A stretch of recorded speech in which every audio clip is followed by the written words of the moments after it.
il faut avoir des stations d'apprentissage mobiles, Skills Lab, comme on dit en anglais, des Skills Lab mobiles qui puissent, disons, être utilisées pour la formation décentralisée des agents de santé communautaires.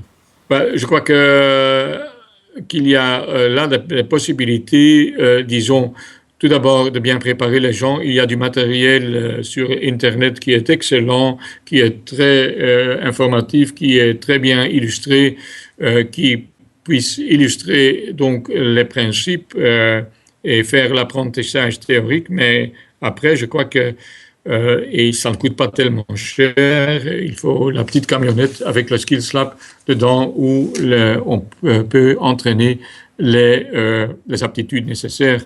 Et donc, il y a des ONG qui ont délivré ça dans pas mal d'endroits en Afrique. Donc, je crois qu'il faut un modèle décentralisé. De plus en plus, nous, on utilise aussi, disons, l'apprentissage à distance.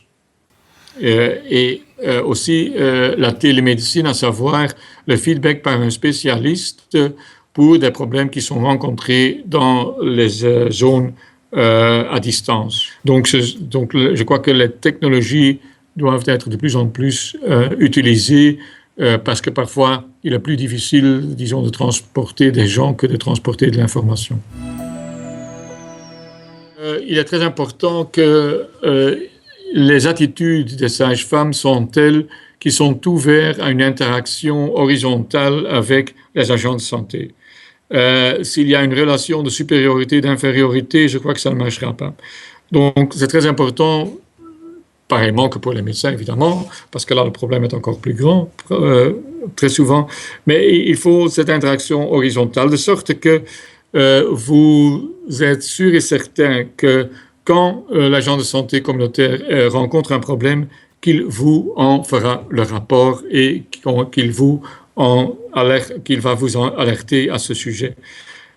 Parce que le danger dans tout ce type de système, c'est qu'on se tait et qu'on prend des décisions fautives parce qu'on n'a pas voulu, disons, proposer le problème, discuter du problème avec les sages-femmes, les médecins, les collègues, agents de santé communautaires. Donc, l'attitude est assez importante. D'autre côté, je crois qu'il faut avoir être ouvert à, disons, ce que j'appelle toujours une learning community, une communauté d'apprentissage, à savoir où on sait qu'on échange des informations, qu'on étudie et qu'on apprend les uns des autres pour améliorer la qualité du service. Parce que finalement, c'est là qu'il faut aboutir à ce que toutes les femmes ont accès à des soins de qualité accessibles dans le contexte de la grossesse.